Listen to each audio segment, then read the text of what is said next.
Alors les gars, bonjour et bienvenue une fois de plus sur ma chaîne. Ici c'est Victor. Aujourd'hui, on va parler d'un sujet que j'ai déjà parlé d'ici une fois de plus, l'anglais, parce que j'ai beaucoup de questions qui me reviennent. Comment est-ce que tu as fait pour apprendre l'anglais aussi rapidement? Ok? Euh, Parce que je vous ai dit, l'anglais, c'est un peu comme votre point d'atterrissage quand vous arrivez aux États-Unis, surtout pour nous qui sommes francophones. Ok? Like, euh, si tu ne sais pas parler anglais ou si tu ne comprends pas, ça devient difficile d'ouvrir de grandes portes. Ok? Bon, je vous avais expliqué une fois dans une des vidéos, c'est vrai que je suis quelqu'un à la base qui aime l'anglais d'abord, donc depuis le pays. Mais lorsque j'ai su, par exemple, que je devais venir aux États-Unis, je pense pratiquement un an avant, j'ai commencé à m'impliquer considérablement dans l'apprentissage de l'anglais. Je vous avais dit ça dans une de mes vidéos. Donc j'ai commencé à écouter CNN et j'ai commencé à lire. Il y a beaucoup de livres en anglais que je lisais déjà à la base, mais pas pour dire que je comprenais déjà beaucoup l'anglais. Bon, le peu d'anglais que j'avais appris entre le primaire et le secondaire me permettait déjà d'identifier et de comprendre un certain nombre de termes, mais sauf que il fallait que je fasse un peu plus que ça, ok? Mais le simple fait déjà, par exemple, de suivre la chaîne CNN, quelque chose que je faisais maintenant régulièrement, parce que chaque jour, c'était pour préparer mon cerveau, ok, voilà la vitesse d'anglais que tu vas dorénavant être appelé à écouter en permanence et tu dois devoir t'en sortir. Donc, malgré que je ne comprenais pas tout ce que on disait à CNN, je le mettais quand même.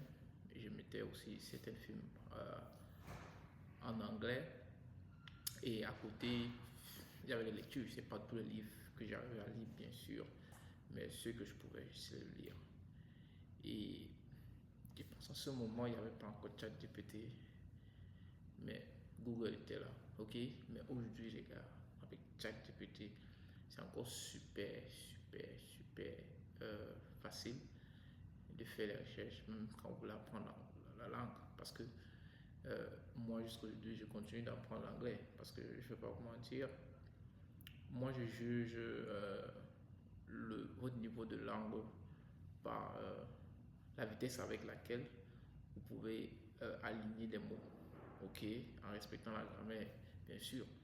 Donc, c'est pour ça qu'au départ, généralement, c'est plus facile, vous comprenez plus facilement que vous ne parlez.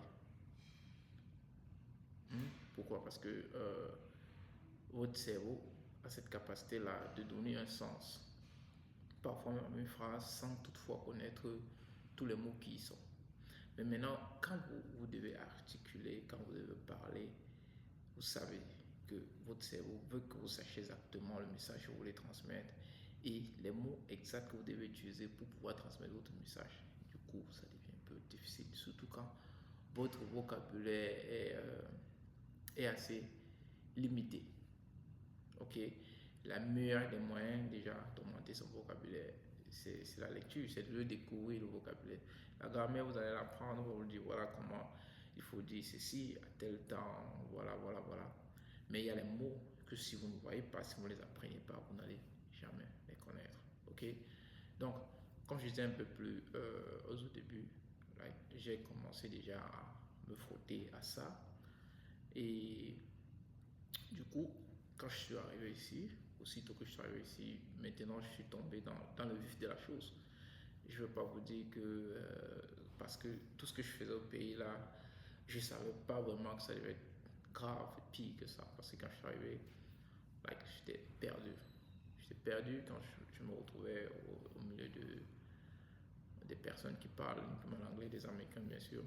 C'était un peu difficile, je me sentais vraiment perdu, c'est difficile, c'est frustrant, surtout que tu ne comprends pas. Et plusieurs fois, je dois le demander like, parce que je ne sais pas ce qu'il veut dire. Parfois, je n'entends même pas, et quand je l'entends, je ne sais même pas ce que ça veut dire. Donc, du coup, mais là maintenant, c'est là où vous devez manifester votre courage, vous devez manifester votre proactivité et dire ok, je ne vais pas me laisser frustrer, je vais poser des questions. Si je ne comprends pas, je vais juste poser des questions parce que mon objectif c'est de comprendre. Donc, du coup, c'est ce que je faisais tout le temps. Chaque fois qu'il y avait un mot, quelque chose que je ne comprenais pas, voilà, je vais aller, je vais dire oh, qu'est-ce que cela veut dire. Mon manager, il va essayer de m'expliquer. Et maintenant, chaque jour, je continue avec la même lancée. Like, lecture, podcast, YouTube, film. Ok? Lecture, podcast, film. Bon, pour être plus spécifique, parce que c'est vrai que beaucoup de personnes vont dire un peu tout ce que je dis là, mais moi j'avais une routine matinale. Pour ceux qui me connaissent, je fais beaucoup de sport. Like, le sport, c'est une partie intégrante de ma vie. Donc, chaque matin, quand je me lève pour aller à la gym, j'ai une série de podcasts que voilà, je vais juste mettre un play et ça va me faire 1 heure d'écoute d'anglais, like permanence, ok? Avant même de commencer ma journée. Et maintenant, en longueur de journée, bien sûr pas tout en longueur de journée, bon, pendant la journée, je peux encore suivre d'autres, dépendamment du temps qui me réserve. Le soir, en famille, on peut regarder des films. Donc, ça, c'est l'exercice à quoi vous devez vous, je veux dire, vous frotter, like, surtout dans les débuts, avec ce que vous allez apprendre en journée, au boulot et tout et tout. Et avec cette répétition-là, vous donnez du temps. Et franchement, parce que ça sera frustrant.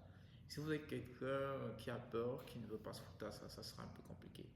Et il y a un autre point aussi que j'aime bien mettre en avant, c'est l'entourage. L'entourage, la communauté. Parfois, c'est un peu difficile, mais quand parfois vous arrivez ici et vous tombez dans la communauté, on a souvent tendance à s'exprimer en français et voilà. C'est un peu plus free. On sait que c'est toujours plus facile de s'exprimer la langue qu'on maîtrise la mieux, ok? Like, c'est plus facile même pour nous aujourd'hui qui faisons beaucoup de choses en anglais et tout. Mais si tu arrives ici par exemple comme moi, où tu as passé plus d'une trentaine de ta vie dans un pays francophone, like, c'est clair que s'il faut regarder ta base de données en français, elle est beaucoup plus vaste en français qu'en anglais. Donc chaque jour ici, le fait d'exercer permet d'agrandir ton vocabulaire en anglais.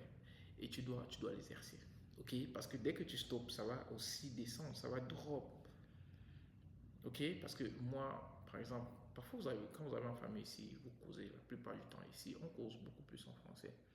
Mais c'est pas à ton avantage. Ok? C'est pas à ton avantage, il faut que je te le dise.